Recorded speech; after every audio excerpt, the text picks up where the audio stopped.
ॐ गजाननं भूतगणादिसेवितं कपित्थजम्बूफलचारुभक्षणम् उमास्तं शोकविनाशकारकं नमामि विघ्नेश्वरपादपङ्कजम्। ओम श्री गणेश। 22 अगस्त 2020 गणेशोत्सव का शुभागमन होने वाला है। पूरा महाराष्ट्र और पूरा देश हम भगवान श्री गणेश की पूजा करेंगे।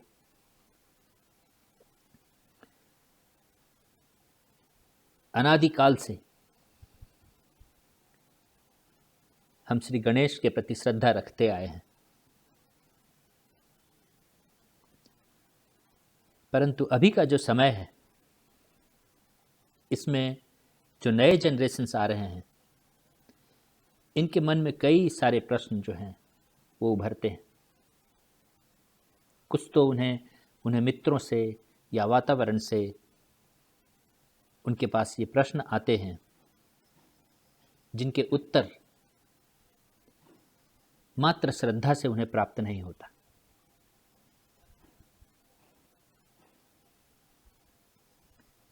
पूजा श्रद्धा ये जीवन में आवश्यक है, मगर क्यों आवश्यक है ये प्रश्न भी वो पूछते हैं। भगवान श्री गणेश का हाथी का सर क्यों है? भगवान शिव ने उन्हें मनुष्य का सर क्यों नहीं दिया? ऐसे अनेक प्रश्न उनके मन में उभरते हैं जिनका उनको उचित उत्तर मिलना आवश्यक है। यदि ना मिले तो श्रद्धा कमजोर पड़ती है।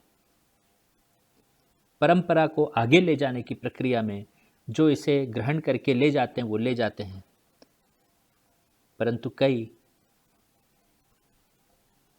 इन परंपराओं को पीछे छोड़ जाते हैं। इसलिए हमारी जिम्मेदारी है कि हम आने वाले जनरेशन को इन बातों के पीछे, हमारे पूजा पद्धति, हमारी श्रद्धा और हमारे देवी देवताओं के पीछे छुपा हुआ जो ज्ञान है वो हम उन्हें दे सकें। ब्रह्मा कौन है, विष्णु कौन है, महेश कौन है, सरस्वती कौन है, लक्ष्मी कौन है, पार्वती कौन है, क्या ये व्यक्ति हैं, क्या वे व्यक्ति स्वरूप हैं, ये अव्यक्त हैं, इनका कोई रूप नहीं है, ये कब से हैं, कब है, कहाँ है, ऐसे अनेक प्रश्न हैं। इनकी सृष्टि रचना में क्या रोल है, हम इनकी पूजा क्यों करते हैं, ईश्वर एक हैं या अनेक हैं या कैसे हैं, ये सारे प्रश्न बच्चों के मन में उभरते हैं और हमें उनका उत्तर देना होगा। हम बच नहीं सकते इन प्रश्नों से। यदि हम शिक्षा व्यवस्था में बच रहे हैं तो शिक्षा के बाहर उन्हें इन प्रश्नों को उनसे पूछा जाता है, उनके मन में उभरता है।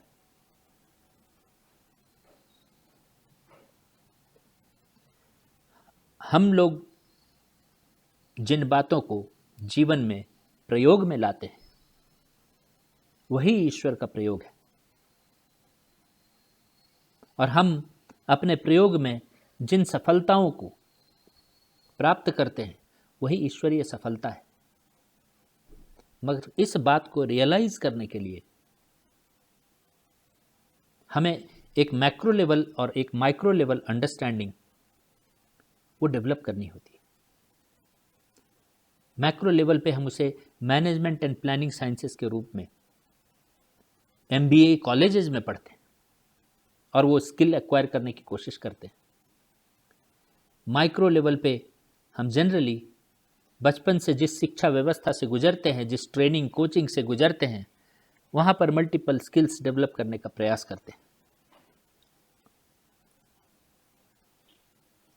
मैक्रो लेवल जो विजन, जो स्किल्स हैं उसमें creation, sustenance, resolutions, management, planning, vision, ये सब आ जाता है। और माइक्रो लेवल में हमारी कुशाग्रता, हमारी बुद्धि, हमारी मेधावती जो गुण हैं, या हम कितने प्रयासरत हैं, ये जो स्किल्स हैं ये माइक्रो लेवल स्किल्स के अंतर्गत आ जाता है।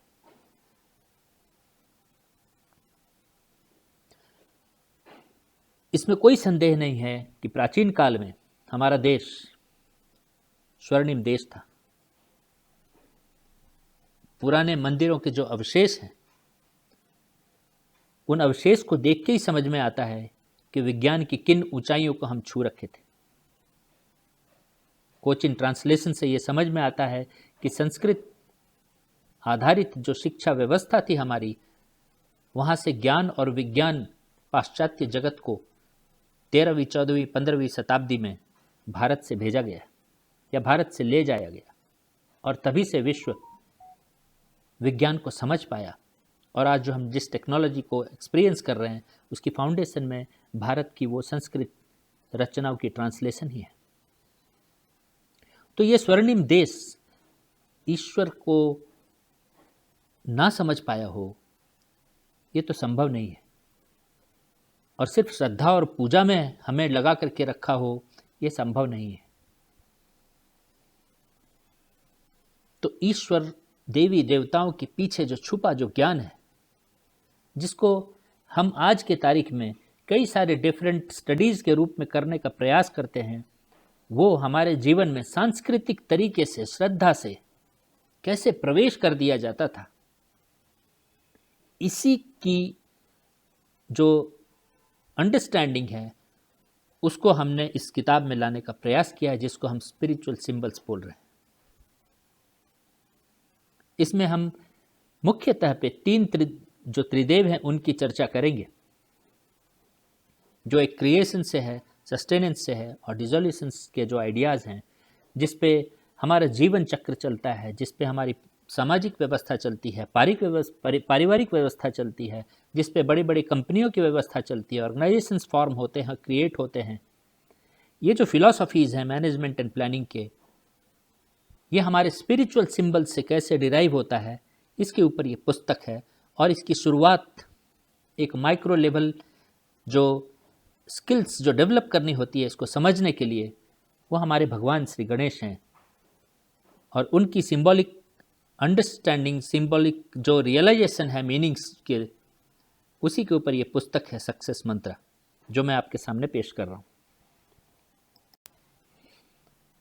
वैसे तो पुस्तक में भगवान श्री गणेश को बहुत विस्तार से समझाने का प्रयास किया गया है। शिव पुराण और गणेश पुराण में जो उनकी व्याख्या है, उसके आधार पे हमने जो समझा है, उसकी एक इंटरप्रिटेशन है और उसके साथ उसको मॉडल करने का प्रयास किया गया है। और उस मॉडल से एक विद्यार्थी, एक परिवार में रहने वाला गृहस्थ और एक ऑर्गेनाइजेशन में काम करने वाला प्रोफेशनल, उस मॉडल से कैसे क्या समझ पाता है और उसे अपने जीवन में उससे क्या उतारना चाहिए, इस प्रकार से इस किताब की स्ट्रक्चर रखी गई है। भगवान श्री गणेश को बुद्धि का देवता कहा जाता है, ज्ञान का देवता कहा जाता है। तो ये ज्ञान का स्वरूप क्या है, फॉर्म क्या है, और इस ज्ञान का जगह क्या है, स्थान क्या है।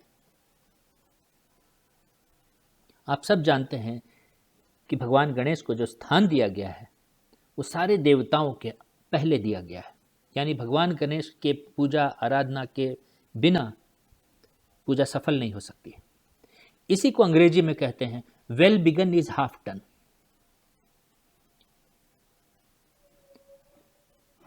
तो जिस काम को हम करने के लिए प्रयासरत होते हैं, एक प्लान्ड तरीके से करते हैं, क्लैरिटी लाके करते हैं, ज्ञान में संज्ञान में लेकर के करते हैं, एक दृष्टि रख के करते हैं, विजन रख के करते हैं, तो उस ज्ञान उसकी जो शुरुआत की जो जगह होती है, पोजीशन होती है, वो श्री गणेश है। हम कहते हैं कि आज तो हमने इस काम का श्री गणेश कर दिया, कहावत सब बने हैं इसके ऊपर। तो श्री गणेश का स्वरूप क्या है? फिर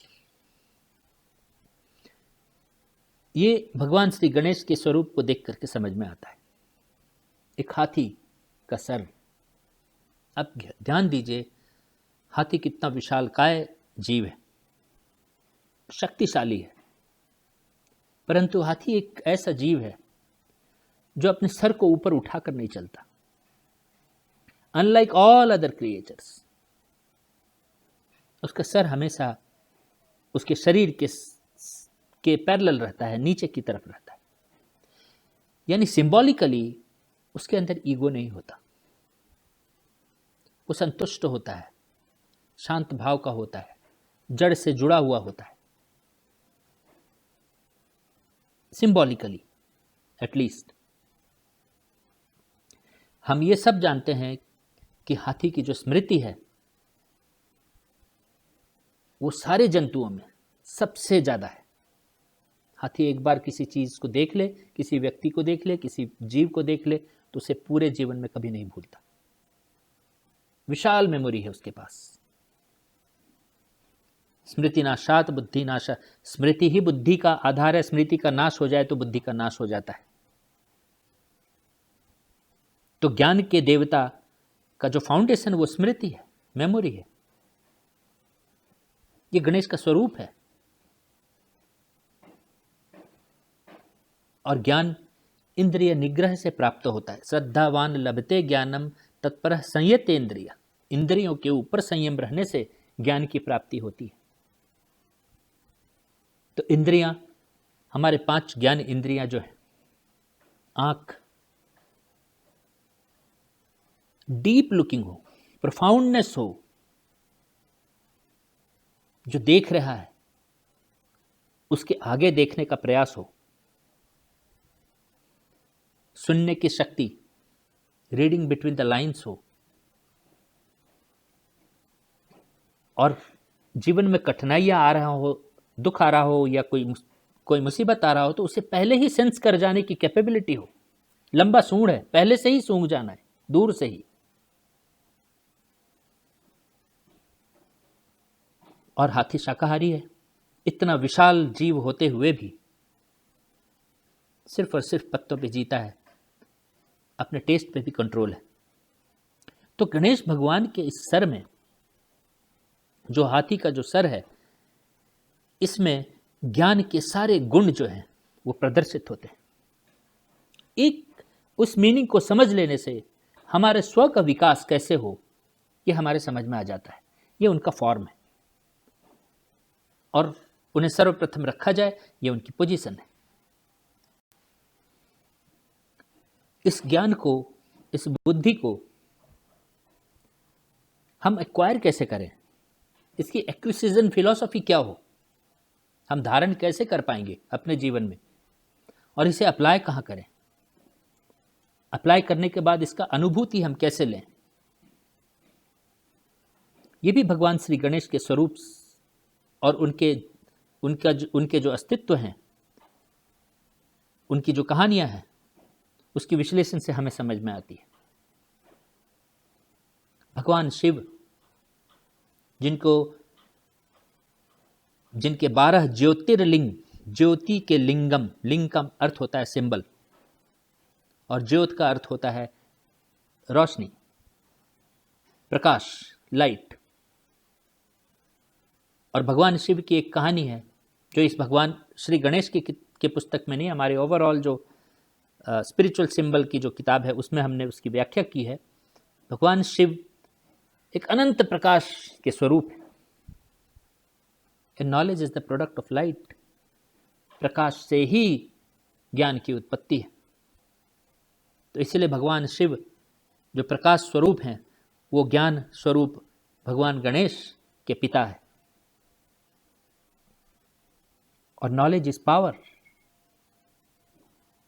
जो ज्ञान है वो शक्ति को तो इनहेरिट करता ही है।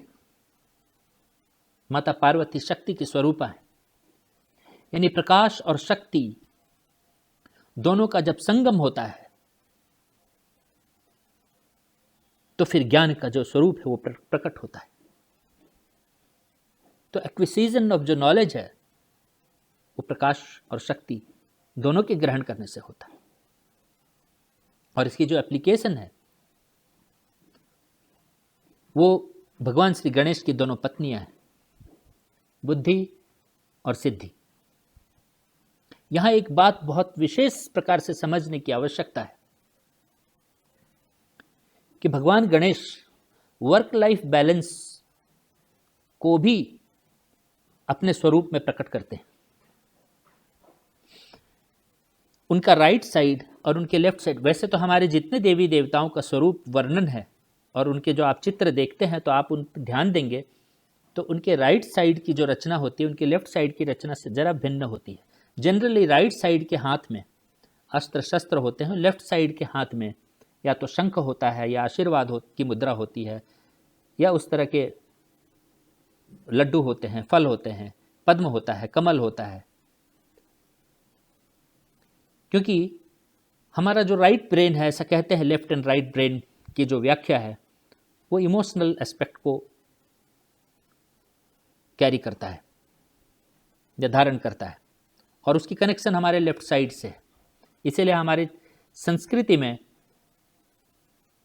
जब हम नारियों को स्थान देते हैं, परिवार को स्थान देते हैं तो अपने लेफ्ट में देते हैं। हमारे शरीर की रचना में जनरली हमारा लेफ्ट हैंड राइट हैंड के कंपैरिजन में थोड़ा वीक होता है। यानी जो लेफ्ट है हमारा जो परिवार का है वो हमारा इमोशनल पार्ट है, वो हमारी जहाँ हमारी वीकनेसेस हैं, वीकनेसेस मतलब एक भावनात्मक हमारी जुड़ाव है, वो हमारी कमजोरी के रूप में उसे देखा जा सकता है। और जो राइट साइड है, जो लेफ्ट ब्रेन का जो पार्ट है वो लॉजिकल ब्रेन है, रीजनिंग है, वो हमारे वर्क प्रोफेशन को दर्शाता है। यही भगवान के गणेश के स्वरूप में भी है। उसकी विस्तार आप जो है वो पुस्तक में पढ़ें। लेकिन बुद्धि और सिद्धि, उनकी जो राइट और लेफ्ट हैंड की जो पत्नियां हैं वो बहुत इंटरेस्टिंग है। हम अक्सर बिजनेस में, प्रोफेशन में बेनिफिट्स को वहीं लेना चाहते हैं। भगवान गणेश इस बात बेनिफिट्स को जरूर दर्शाते हैं मगर वो बेनिफिट्स को परिवार तक ले जाने की बात करते हैं। बिजनेस में वो ऑस्पिशियसनेस को रखते हैं क्योंकि जो अनुभूति है वो इन दोनों के पुत्र हैं, क्षेम और लाभ, यानी शुभ और लाभ जो हम जो लिखते हैं वो बुद्धि और सिद्धि के पुत्र हैं।